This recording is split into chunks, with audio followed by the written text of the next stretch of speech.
Entonces, arrancamos ya con la presentación de nuestro segundo invitado. Desde Colombia nos vamos a la Patagonia Argentina con un invitado muy especial, Walter Lema. Queremos agradecerte por haber acogido este llamado.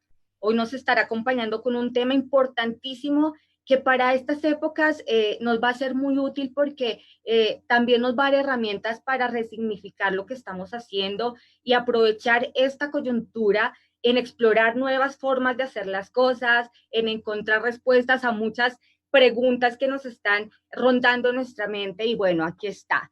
Walter es presidente de la Asociación Internacional de Aprendizaje Experiencial, facilitador máster en educación y aprendizaje experiencial, especialista en el desarrollo de leadership skill a través de actividades outdoor y de aventura, psicólogo social y coach en inteligencia emocional, consultor en gestión del talento humano e ingeniero químico. Así que bienvenido, Walter. Este público es todo tuyo y estamos seguros que nos vamos a ir después de tu ponencia con muchas herramientas. Bienvenido. Bueno, muchísimas gracias. Buenos días a todos, a todas. En principio, bueno, gracias Andrea, gracias Podetex por esta posibilidad de compartir una temática que realmente me apasiona. Van a poder descubrir en cierta forma mi trabajo en las imágenes que incluí en la presentación. Así que, bueno, ya hicieron una breve introducción en relación a desde qué lugar me presento hoy aquí. Quisiera, bueno, compartir con ustedes la pantalla para empezar a comentarles qué es lo que les voy a comentar, qué es lo que les voy a presentar. Así que voy a salir un poco de esta imagen. Entonces estaba con estas dos preguntas que voy a intentar responder a lo largo de la presentación. La primera es qué es el aprendizaje experiencial y la segunda es cómo el aprendizaje experiencial nos puede ayudar para seguir fortalecidos de esta situación que nos toca vivir en el día a día. Vamos por la primera entonces. ¿Qué es el aprendizaje experiencial? El aprendizaje experiencial, como lo dice de alguna manera su definición, es aprender a partir de la experiencia, es aprender a partir del hacer. Es en cierta forma ir desde una práctica, involucrarme en una experiencia, y desde esa misma práctica construir una teoría. El aprendizaje experiencial es la manera natural de aprender. Los niños, hasta que son escolarizados, todo lo aprenden experiencialmente. Así aprendemos a caminar, así aprendemos a hablar, aprendemos a andar en bicicleta, y después vamos perdiendo esta capacidad con la escolarización. La vamos perdiendo porque vamos incorporando una nueva forma de aprender, que es precisamente la inversa, ¿no? Ya aparece la figura de un maestro, de un docente que nos enseña una teoría, y después nos enseña cómo hacer práctica para poder integrar esa teoría. Lo sorprendente de este presente en el que nos encontramos es que podríamos decir que todo el planeta, absolutamente todo el planeta se encuentra como en modo de aprendizaje experiencial. Así como pueden ver en esa imagen, así nos estamos de alguna manera intentando mantener a flote las familias, las empresas, las sociedades, los países, tratando de con determinados elementos que tenemos a la mano, con palos, en plásticos, con cámaras, vamos armando sobre la marcha estructuras que nos permitan sobrellevar esta situación extraordinaria, ¿no?, que hoy nos toca. Por eso, de alguna manera, el aprendizaje experiencial, esto de aprender en la marcha, de aprender en la experiencia, resulta tan relevante, ¿no? Si hablamos de aprendizaje experiencial, estamos hablando de un modelo educativo que tiene una historia de más de un siglo. Estamos hablando de un marco conceptual, de un marco filosófico, de un marco metodológico, que está absolutamente desarrollado y probado a lo largo de todo este tiempo, ¿no? Y que se inicia con John Dewey, que fue un filósofo norteamericano, filósofo, pedagogo, psicólogo norteamericano, que él pregonaba una escuela que no debería ser pensada como eh, una preparación para la vida, sino como la vida misma. Decía que Dewey lo que buscaba era que la escuela no sea una preparación, que la escuela sea la vida misma, y traía la vida adentro de la escuela, ¿no? Entonces los niños aprendían, por ejemplo, conceptos de matemática, conceptos de física, de geografía, de historia, por ejemplo, construyendo un barco en el medio de la sala, ¿no? Eh, él tenía este pensamiento que fue un pensamiento muy disruptivo, porque estamos hablando de principios del siglo pasado, y que realmente tuvo sus mayores desarrollos después de su muerte, ¿no? John Dewey, acá tenemos los pensadores que de alguna manera nutrieron y consolidaron este método de enseñanza, este método de aprendizaje experiencial a lo largo de los años. Podemos empezar con Platón, que Platón hablaba en su tratado de la República, de que las virtudes como la templanza, el coraje, la valentía, la sabiduría, solo podían desarrollarse por la vía de la experiencia, que no se podían enseñar. Ya más cerca de nuestro presente, hablaba de John Dewey, también lo tenemos a Kurt Lewin, que fue el que aportó elementos que llevaron a la aplicación del método del APEX al ámbito organizacional, con sus conceptos de liderazgo. Lo tenemos a Kurhan, que fue el que aportó, revolucionó el aprendizaje experiencial, aportando su mirada en relación a la utilización de las actividades outdoors y de aventura.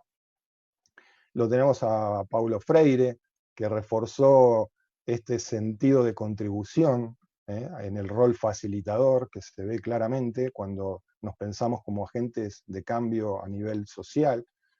Y a David Kolb, que es el único que se ríe acá en la imagen, porque es el único que está vivo de todos los que están acá, quizás será por eso, que fue, bueno, es el psicólogo social egresado de Harvard, que fue el que instrumentó, el que puso en orden todas estas ideas y las instrumentó en un método que permitió replicarlo en diferentes ámbitos. Hoy tenemos APEX en el ámbito organizacional, en la educación en todos sus niveles, en el terapéutico, en el turismo experiencial, aplicaciones muy diversas. Vamos a pensar en una definición que nos ayude como a entender de qué estamos hablando, ¿no? Y el aprendizaje experiencial, en principio, es un proceso por medio del cual el individuo construye su propio conocimiento, desarrolla habilidades y realza sus valores a partir de la experiencia. Las palabras que están subrayadas son importantes. Primero habla de proceso, que significa de que se requiere un espacio acondicionado y un tiempo para que ese aprendizaje se pueda desarrollar. Y aparecen estas tres palabras que de alguna manera representan el propósito del aprendizaje experiencial, que es desarrollar conocimientos, desarrollar habilidades y fortalecer determinados valores. ¿Qué valores? Bueno, hay valores que vienen implícitos desde sus fundadores, que son los que están, a veces se trabajan en forma implícita o explícita, pero siempre están allí, que son, por ejemplo, la cooperación, el respeto, la diversidad, la libertad, la actitud de servicio y la compasión. En esto de las definiciones, es importante, me parecía a mí, el traer algunas preguntas que puedan ser pertinentes, porque son preguntas que normalmente la gente se hace, ¿no? ¿Qué es el outdoors? Esta es una pregunta que mucha gente puede llegar a hacerse, ¿no? ¿De qué estamos hablando cuando hablamos de vamos a hacer un outdoor? Primero, tendríamos que decir que el outdoor no es un método, no tiene, digamos, un marco referencial, un marco conceptual y metodológico, sino que es un dispositivo o contexto de trabajo donde uno puede aplicar el método del aprendizaje experiencial.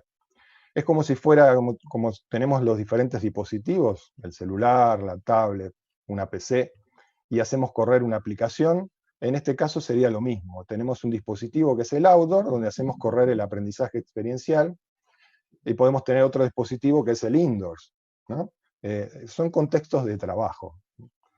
Eh, Cuando hablamos de outdoor, hablábamos yo lo mencioné antes, de Kurhan, que fue el que revolucionó el Apex trayendo el primer programa donde se utilizaron actividades de lo que hoy llamamos cuerdas altas, cuerdas bajas, actividades de aventura.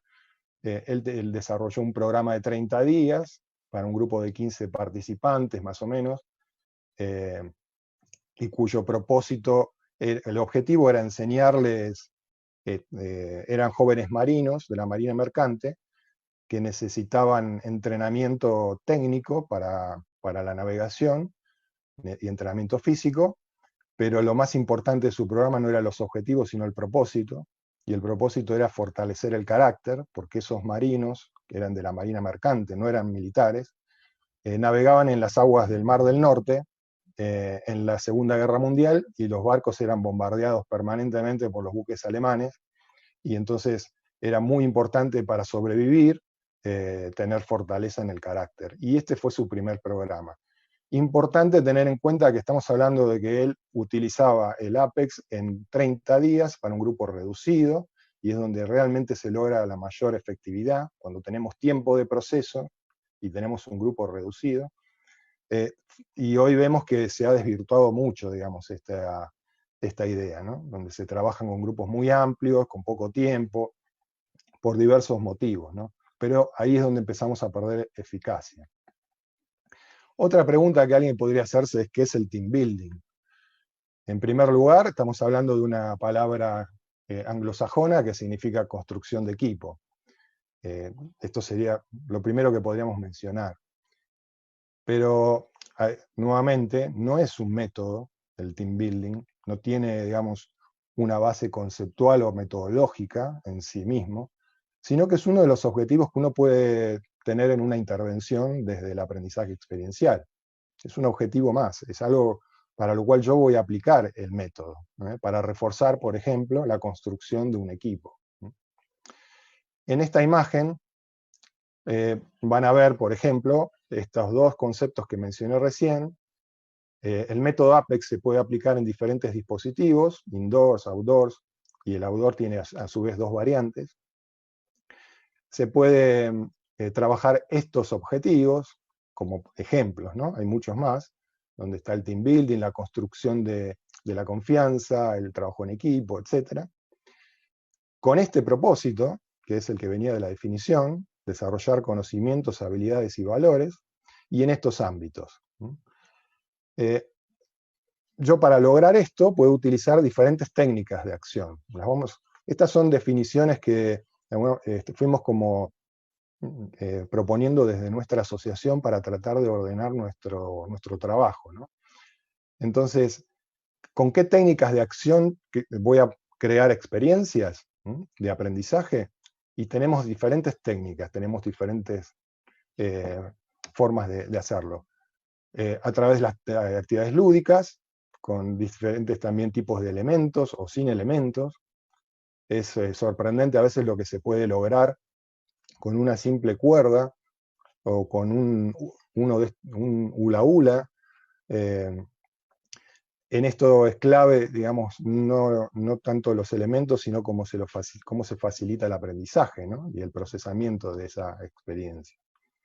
Tenemos la posibilidad de trabajar en cuerdas bajas, donde aparecen cuerdas y aparecen otros elementos que forman parte de esta misma categoría. Podemos trabajar en cuerdas altas. La característica de las cuerdas altas es que es apropiada para cuando uno busca objetivos de tipo intrapersonal, no tan apropiada para trabajar competencias de tipo interpersonal o grupales, porque uno no puede tener a todo el equipo o todo el grupo en la altura, trabajando todos al mismo tiempo. En general, las actividades en altura son actividades en las cuales se trabaja con pocos integrantes, por lo menos en el mismo momento, ¿no? Entonces, bueno, hay que tener en cuenta esto. Este es un ejemplo de una actividad de cuerdas altas donde sí se puede trabajar en forma colectiva y en forma grupal, pero no es, digamos, la que ofrece las mejores ventajas para eso. Tenemos las actividades de tipo psicodramáticas, que son muy, pero muy potentes, muy movilizadoras, se movilizan emociones muy fácilmente, pero obviamente hay que tener una expertise para esto, para poder trabajar con esta técnica. Tenemos esta frutilla del postre, que son las actividades de aventura, que acá hay un elemento que no aparece en ninguna de las otras y que es esto de sentirse en el medio de la naturaleza, sin ningún tipo de apoyo a veces de la civilización, y genera condiciones que no se pueden reproducir de ninguna otra manera, ¿no? El impacto de estas actividades es realmente muy importante, pero es la técnica más compleja de todas para el facilitador. Es la más retadora de todas, porque cuando uno se encuentra caminando en el medio de la montaña, la cantidad de variables que hay que manejar al mismo tiempo es exponencial. Y, bueno, no es fácil de poder manejar esta situación, ¿no? Se va ganando con la experiencia y obviamente utilizando el método en forma rigurosa. Pero bueno, es necesario desarrollar unas ciertas competencias para poder moverse en este medio y hacerlo eficazmente. Tenemos otros tipos de técnicas, las agropecuarias, las artísticas, las comunitarias, las actividades de tipo didácticas, del trabajo por proyectos. Hay muchísimas técnicas que uno puede aplicar desde el aprendizaje experiencial. Uno podría decir, bueno, pero ¿cuál es la mejor? Son diferentes y depende del grupo del cual se trate, cuál voy a utilizar y de cuál es la tarea que convoca a ese grupo. Si bien las técnicas de acción son importantes, es mucho más importante que la técnica es cómo uno las procesa, esas experiencias, ¿no? Es lo que hace realmente la diferencia. El procesamiento de la experiencia es lo que hace la diferencia. Ya que hablamos de tarea, uno podría preguntarse, bueno, pero ¿y cuál es la tarea de un facilitador? Claramente la tarea del facilitador no es la tarea de un docente, porque no estamos allí para enseñar nada. Tampoco es la tarea de un instructor, ni de un consejero. Nosotros no damos consejos, no enseñamos, no le decimos al grupo qué es lo que tiene que hacer y qué es lo que no tiene que hacer. Y entonces uno se podía preguntar, bueno, ¿y para qué estás? ¿No? Sí, digamos, ¿qué es lo que vas a hacer entonces cuando estás al lado de un grupo? Y la facilitación en aprendizaje experiencial fundamentalmente tiene que ver con dos apuntalamientos o dos objetivos, ¿no? Para un facilitador. Uno es el de crear condiciones para que aparezca un aprendizaje que sea significativo. Un aprendizaje significativo es aquel que provoca un cambio, ya sea en la manera de pensar, en la manera de sentir, en la manera de comportarse, o en la manera de resistirse. Porque también podemos trabajar en un nivel terapéutico sobre los mecanismos defensivos de un grupo o los mecanismos defensivos de los sujetos dentro de un grupo. La palabra clave es el cambio, ¿no? ¿Cómo creamos condiciones? Bueno, eligiendo las actividades, el tipo de actividad, eligiendo los escenarios, eligiendo la secuencia en la cual vamos articulando una actividad con la otra. En esto, básicamente, es importante la etapa de diseño y la de rediseño en la marcha. Creamos condiciones cuando nuestra facilitación se ajusta a lo que el grupo está necesitando y no al revés, cuando el grupo se ajusta o se adapta a lo que yo estoy proponiendo, o a veces, muchas veces, a lo que el facilitador está necesitando, ¿no? El grupo no está para satisfacer mis necesidades, sino que yo estoy para satisfacer las del grupo. Y para que esto sea posible, es necesario estar muy atentos a ese acontecer grupal, el poder hacer una lectura de cuáles son las tensiones y las fuerzas que se mueven dentro de un grupo, poder ver cómo se están articulando los roles y al servicio de qué están esos roles, para uno poder intervenir y ajustar el plan que traía en función de lo que estoy viendo de que es más pertinente para la tarea y más operativo y que me permita un mayor apalancamiento del aprendizaje. Muchas veces sucede que uno tiene planificado todo, una secuencia, una estructura, escenarios, etcétera, y aparecen situaciones grupales que me ponen frente al umbral de tener que o modificar parcialmente lo que estoy presentando, o a veces directamente correr la planificación y armar una nueva planificación en ese mismo momento, porque aparece un emergente grupal que me trae una situación a la superficie, que es la que realmente está condicionando todo su funcionamiento. Yo puedo estar trabajando el liderazgo, a lo mejor en un entrenamiento, y aparece una situación de un conflicto entre dos integrantes, que es lo que realmente estaba trabando toda la toma de decisiones en ese grupo, y hasta que eso no se destrabe, no hay más nada que pueda hacer. O sea, no tiene sentido seguir promoviendo el desarrollo de la habilidad del liderazgo hasta que no se eh, aflojen estas tensiones y aborde esa necesidad, ¿no? Esto es lo que hace la diferencia entre una buena facilitación y una facilitación extraordinaria, ¿no? Cuando uno está muy presente y muy consciente de lo que allí está sucediendo e interviniendo en función de eso desde la base de una planificación. El segundo punto, además de crear condiciones, es abrir oportunidades para el aprendizaje significativo. Y abrimos oportunidades fundamentalmente desde nuestras intervenciones. Hay distintos tipos de intervenciones que uno puede tener. Desde el rol facilitador, la intervención más importante es la pregunta. Es cómo utilizar la pregunta. Entonces, yo creo condiciones sabiendo elegir la pregunta correcta, el momento correcto para hacerla, la actitud correcta para formularla. Va a importar mi tono de voz, va a importar la mirada, la posición corporal. Abrimos oportunidades sabiendo cuándo es oportuno, por ejemplo, desafiar al grupo y cuándo es conveniente no hacerlo. Abrimos oportunidades cuando podemos albergar las emociones del grupo dentro nuestro, sentirlas como propias y tomar la distancia que necesitamos de nuestra emocionalidad y de ese impacto, y elegir la respuesta pertinente con la tarea, ¿no? Nuestras emociones son un canal de información porque vibramos emocionalmente con el grupo, y esto también tiene que ver con el desarrollo de una habilidad, pero es nuestro termómetro para poder intervenir a partir de ahí. Entonces, mis emociones son indicadores que me aportan información para poder intervenir en el momento preciso, a partir de sentir ese acontecer en la piel, digamos, ¿no?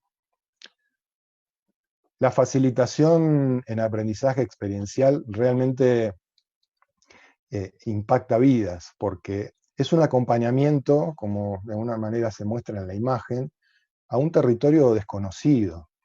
El integrante, en este caso el grupo, van transitando un recorrido, van avanzando en un territorio en el cual yo voy haciendo el acompañamiento, pero es un territorio en el cual uno no puede ver o reconocer todo lo que hay allí. Ese recorrido muchas veces es un recorrido interno, ¿no? Donde uno entra con los ojos vendados o sin ver qué es lo que hay allí, y uno va acompañando en esa incertidumbre, y en ese involucra además un riesgo. Por eso es tan importante la responsabilidad y la idoneidad para hacer también ese acompañamiento, porque trabajamos con material sensible. Y tenemos, en los facilitadores, tenemos como determinadas creencias que necesitamos cultivar, que nos apuntalan en nuestra labor, y una de ellas, que tiene que ver con lo que decía recién, es esta de nunca lleves a alguien a donde no hayas estado primero. Esta creencia, esta afirmación, es un norte.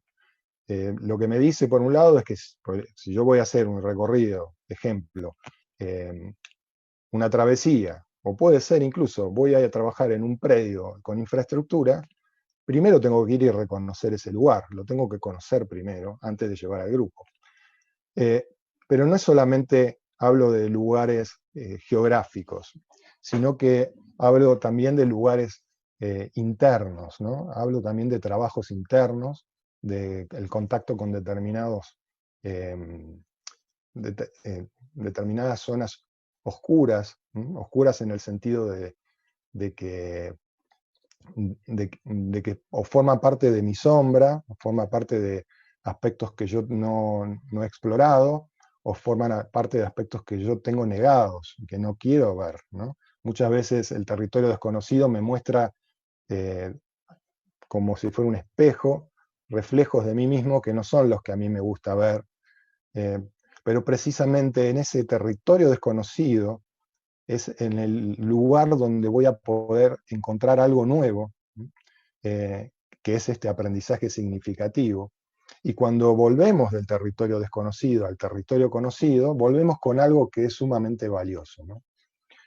Esta es la razón por la cual desde nuestra asociación impulsamos programas de formación, un programa de formación y certificación básico de practitioner de 9 meses, y no un taller de fin de semana o una certificación, digamos, de poco tiempo. Alguno podría pensar, pero es un embarazo tu programa, ¿no? Y termina con un parto, ¿no? Y en cierta forma es cierto, en cierta forma podríamos pensarlo así, ¿no? Pero también es cierto de que es la única forma en la cual pueden hacer un nuevo conocimiento, una nueva profesión. Como decía antes, impactamos vidas, no es simplemente entretener a la gente, no es una actividad recreativa, no somos recreadores, somos facilitadores en aprendizaje experiencial, y eso implica, como decía, una enorme responsabilidad, ¿no? Los invito y las invito a que entren después en nuestro sitio web y vean las opiniones de la gente que ha pasado por esos recorridos, por estos procesos de formación. O sea, que no me crean a mí, sino que escuchen las opiniones y de esa primera mano entender de qué nacimiento estoy hablando, ¿no? Y de por qué es importante tomar esta profesión con responsabilidad. Otra pregunta, ya que estamos con las preguntas, ¿no? Como verán, soy facilitador y sigo utilizando las preguntas, pero bueno, estoy dando algunas respuestas. Hoy no estoy en modo facilitador, hoy estoy en modo docente. Pero no puedo evitar las preguntas. ¿Cómo se aprende experiencialmente? Alguien también podría preguntarse, bueno, ¿y en qué consiste esta historia? Contame. Bueno, la historia consiste en que fundamentalmente vas a tener que subirte al caballo y meter las patas en el río.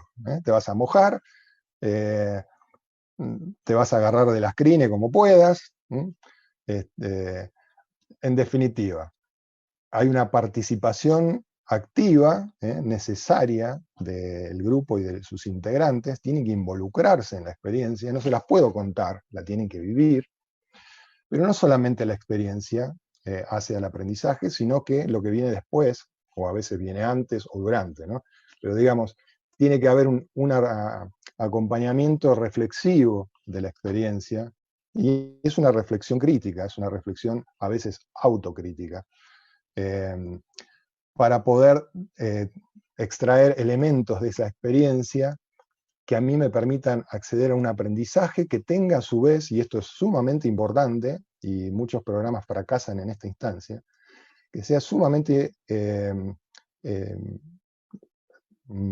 aplicable, o sea, que tenga una aplicación directa a algo que a mí me interese aplicar. O sea, tiene que haber experiencia, tiene que haber una reflexión o un análisis de la experiencia, y yo tengo que extraer un aprendizaje que para mí sea aplicable inmediatamente. Cuando digo para mí, no es para el facilitador, es para cada uno de los integrantes del grupo. Esta es como, así a grandes líneas, yo les hablé del embarazo, les hablé de partos, les hablé de un montón de cosas. Acá estoy resumiendo, digamos, en una imagen, algo que es mucho más complejo, pero esto, digamos, es lo que me interesa que puedan entender. Acá estamos hablando de que esa utilidad significa de que lo que viví es en ese taller experiencial, o en esa jornada, bueno, tengo que llevarme de ahí una utilidad directa para el ámbito en el cual yo me interese aplicarlo, ¿no? El aprendizaje experiencial tiene diferentes ciclos, o fases, más que ciclos, tiene diferentes fases. David Cole propuso, hay otros modelos, además del de David Cole, de 4 fases, propuso este modelo que es, como ven aquí, la imagen, es una especie de espiral, ¿no? Esa espiral es una espiral que es la que nos va a orientar en el recorrido del proceso de aprendizaje que vamos a ir haciendo desde la experiencia, que el grupo va a ir haciendo desde la experiencia. Ese espiral, o vamos subiendo en esa vuelta de espiral, a través de diferentes fases. Todo se inicia, como dije en el primer slide, todo se inicia en la fase de la experiencia. Es el punto de partida. Aquí en la experiencia, el grupo está viviendo algo que yo les propuse a través de una técnica de acción y que tenía que ver con un objetivo. Por ejemplo, podríamos hablar de que estamos trabajando la toma de decisiones, es un grupo a lo mejor de gerentes, es un grupo de líderes, y que tienen problemas para poder tomar decisiones por la vía del consenso, que a lo mejor puede haber determinados integrantes que son los que en general le proponen a los otros el rumbo a seguir, y los demás, y hay algunos que no participan en la toma de decisiones, y se está necesitando de la inteligencia de todo ese grupo para tomar decisiones frente a una situación como podría ser la actual. Entonces, por ejemplo, una actividad de una travesía, donde están con una carta topográfica, una brújula en el medio de la montaña y teniendo que tomar decisiones. En algún momento vamos a interrumpir esa experiencia y vamos a pasar a la fase 2, que va a ser una fase, como decía, de reflexión, donde hay una pregunta que es, digamos, la pregunta orientadora en relación a esa fase, y que a todos los facilitadores nos sirve porque es la que cuando no sabemos qué preguntar, esta es la pregunta que tenemos que utilizar. ¿Qué pasó en la experiencia? ¿No? ¿Qué pasó? Significa qué pasó desde los hechos, qué pasó emocionalmente, podría ser qué pasó en la toma de decisiones, pero de alguna manera esta pregunta me hace observar la experiencia desde una cierta perspectiva, una experiencia que es contundente porque acaba de suceder y no la puedo negar, pero con un determinado sesgo. ¿Qué es lo que genera esta fase 2? Sería, genera información que sale de la experiencia, que no estaba en la conciencia todavía, porque nadie se hizo la pregunta. Y aparece a partir de la pregunta. Información. Todavía no hay opiniones, o todavía no hay conclusiones, más que opiniones, en esta fase. Simplemente es sacar información. La pregunta que le sigue, que sería la fase 3, es la pregunta del qué significa lo que pasó. Cuando pasamos a esta pregunta, Este ciclo tiene como una denominación técnica más compleja, yo estoy tomando simplemente las preguntas disparadoras que me parece que es más fácil de comprender, ¿no? Si el grupo se preguntó qué pasó, bueno, ahora es importante encontrarle un sentido a eso que pasó. ¿Qué significa? Es una pregunta que tiene que ver con el buscar patrones que uno pueda reconocer en lo que acaba de pasar. Por ejemplo, ¿qué significa? Ahí podría aparecer que el grupo se dio cuenta aquí que la toma de decisiones la hicieron entre 2 o 3 integrantes y los demás estaban observando, sin participar. Esto surge en esta fase. Y en el qué significa, es la pregunta que está alineada con esta sería, bueno, ¿y esto es algo que les pasa en el ámbito laboral? ¿O cómo es esto, cómo comparan esto con lo que les pasa todos los días en la oficina? Esta sería como la pregunta de la fase 3 y que abre a la conexión del aquí y ahora con el ámbito que corresponda. Lo que le sigue a esta fase, una vez que encuentran algún patrón que se repite y que ese patrón es el que se quiera modificar, es pasar a la fase siguiente, que es el encontrarle, lo que decía antes, esa utilidad práctica. Bueno, sí, vimos la experiencia, la pensamos, la analizamos, descubrimos de que estamos funcionando con un determinado patrón en la toma de decisiones, que ese patrón no es el que nos lleva por el mejor camino, porque de hecho había integrantes que a lo mejor no participaron en la toma de decisiones, pero que habían visto la senda que salía justamente a la derecha, pero como estos 3 que estaban acá decidieron ir por la izquierda porque no vieron la senda, el grupo se fue para cualquier lado, ¿no? Entonces, en el ¿y ahora qué es? Bueno, ¿y ahora qué hacemos con esto? ¿Vamos a seguir tomando decisiones así o vamos a buscar cambiar nuestra forma de trabajo? Y aquí se diseñan estrategias, propuestas de mejora, compromisos, que se intentan probar en una nueva experiencia que puede aparecer en esta punta de este ciclo. De esa nueva experiencia se abrirá un nuevo ciclo de 4 fases, y yo podré ir desarrollando todos estos ciclos de 4 fases en función de lo que me permita a mí los tiempos de proceso. Pero si voy acompañando al grupo en esta facilitación por el recorrido en esta espiral, es de esperar, si lo hago más o menos bien, de que al final de todo esto aparezca un aprendizaje significativo. Bien, hasta aquí los elementos para que puedan entender y para que podamos entrar en la última parte de la presentación, que tiene que ver con esto de, bueno, bien, me encantó esto que me contaste, linda la foto, la fotito esta, lindo el paisaje, interesante esta idea del ciclo, demás, bueno, ¿y ahora qué? ¿Cómo esto me sirve a mí para lo que me está pasando hoy? A mí me interesa en esta presentación no solamente hablar del aprendizaje experiencial, sino dejarles algo que les sea de utilidad, práctica, para lo que hoy nos toca vivir, que no es una situación fácil, es una situación realmente muy compleja, ¿no?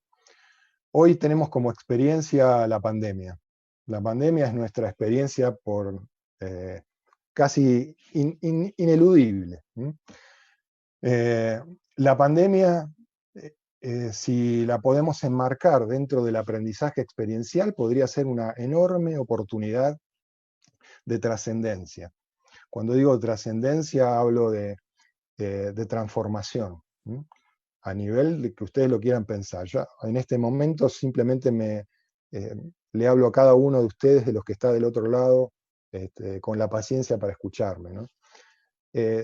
La oportunidad de trascendencia en la vida personal de cada uno de ustedes.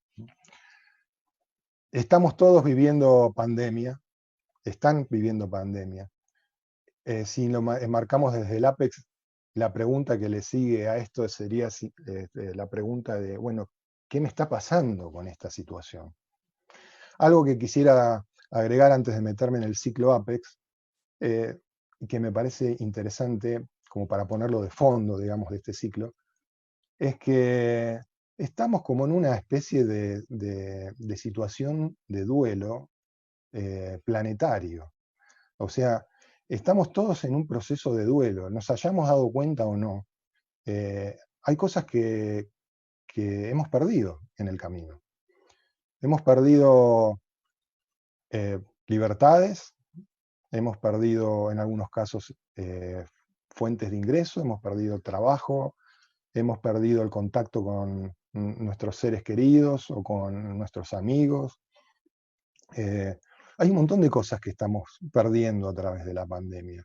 Y cuando hablamos de pérdida, hablamos de que la forma de transitar las pérdidas es a partir de procesos de duelo. Y el ciclo del Apex es una forma de poder transitar ese ciclo de duelo que yo les quiero compartir. Lo primero que aparece frente a la pérdida de algo que es relevante, importante para mí, en general es la negación. Y si miramos lo que nos está pasando en la pandemia, eh, vemos situaciones de negación todos los días, ¿no? Y vemos las consecuencias que genera también la negación. Pero la negación es algo natural en el ser humano, no es que esté mal, forma parte del proceso de duelo. Empezamos negando, no, esto le pasa a los chinos porque andan comiendo esa porquería, que no, nosotros no, si mira lo que comemos. ¿No? Y después de un par de semanas, bueno, les pasa a los españoles, a los italianos. Los italianos, bueno, porque les gusta encontrarse con la familia unita. Y bueno, entonces los virus andan para todos lados. Y de repente los virus están al lado de mi casa, ¿no? Y entonces decimos, no, bueno, pero ahora no, es la población de riesgo, no te preocupes. ¿No?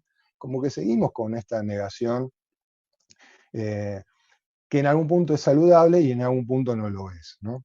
Porque salir de la negación, la pregunta del qué pasó, me empieza a sacar de la negación. Eh, porque si sigo preguntándome qué pasó, ya no voy a decir, bueno, no, esto le pasa a otros, sino empiezo a ver qué me está pasando a mí, y a mí me está pasando cosas importantes, estoy perdiendo cosas que valoro. Y, y, y si empiezo a ver eso, naturalmente voy a ir como al encuentro con el dolor, por la pérdida. Antes del dolor, en los procesos naturalmente de duelo, aparece el enojo, ¿no? La bronca. Bueno, ¿y por qué a mí? Ahora me di cuenta de todo lo que perdí, ¿no? ¿Y por qué a mí? ¿Por qué ahora? ¿Eh? Eh, Ahí forma parte también en esto de esta irritabilidad, de este estrés que nos genera la pérdida. Y esto es natural que suceda, ¿no? Pero en la medida que seguimos avanzando, vamos a tomar contacto directo con el dolor. Y eso es importante porque en el dolor, donde aparece el reconocimiento de la pérdida, uno puede empezar a hacer balances y uno puede también salir de la mirada de lo que perdí para empezar a mirar lo que puedo ganar. Esta sería, dentro del ciclo del Apex, la fase 3, la pregunta del qué significa la pandemia para mí. Si yo puedo reconocer lo que perdí y me doy cuenta que me duele lo que estoy perdiendo o lo que puedo llegar a perder, es el momento en el cual también puedo empezar a ver lo que puedo ganar. Hasta que yo no tome contacto con lo que perdí, es muy difícil encontrar lo que puedo ganar, empezar a ver las oportunidades. Ahí aparece el encontrarle el sentido a la pandemia. ¿Qué es lo que la pandemia viene a decirme? A mí, no a la humanidad, a mí, en mi día a día, en mi vida personal. Que esta situación que estoy viviendo hoy, probablemente, quizás me esté abriendo la oportunidad de acercarme a mi familia, de acercarme a mis seres queridos, de reflexionar en relación al rumbo que yo traía en mi vida, de reformular mis prioridades. Eso sería como el entrar en esta fase 3 de encontrarle el sentido. Y el sentido es lo que me lleva a mí al aprendizaje, ¿no? Bueno, si ahora le encuentro el sentido, y ahora qué, sería, bueno, ¿qué hago mañana? Ya me di cuenta de lo que me duele, me di cuenta de lo que perdí, me di cuenta de lo que me duele. a partir de esto empiezo a reconocer que hay cosas que yo no estaba viendo en mi día a día, a lo mejor y que la pandemia me está ayudando a verla, y hoy ya puedo empezar a tomar decisiones. Hoy ya puedo empezar a trazar el rumbo de una nueva vida. Esta es una oportunidad de trascendencia, ¿no? Para mí el aprendizaje experiencial, y cierro con esto, el aprendizaje experiencial es mucho más que un método, es mucho más que una profesión, forma parte de mi ADN y de mi forma de pensar la vida, y es como una filosofía de vida, ¿no? En la medida que uno integra este ciclo, son 3 preguntas, fíjense, que nos las podemos hacer al final de cada día, ¿no? Y esto lo vamos repitiendo. El aprendizaje aparece todos los días, la oportunidad de aprender, ¿no? Y me parece que es el aporte más valioso que tiene, ¿no? Quisiera, bueno, finalizar dándole las gracias para los que estuvieron allí. Nuevamente las gracias a Andrea, a Podetex, por la oportunidad de poder pasar este mensaje, la posibilidad también de poder contribuir de alguna manera desde esta presentación a transitar esto que nos toca transitar. Y bueno, gracias a todos los que están del otro lado, y estoy atento a alguna pregunta. Voy a ver si puedo dejar de compartir la pantalla. Muchas gracias nuevamente, y bueno, para quienes quieran ponerse en contacto con nosotros, yo había compartido esa información. Ustedes también pueden hacerlo a través de Podetex, que son miembros activos de nuestra asociación allí en Colombia. Así que bueno, los esperamos y ojalá nos podamos encontrar cara a cara, y sin barbijos.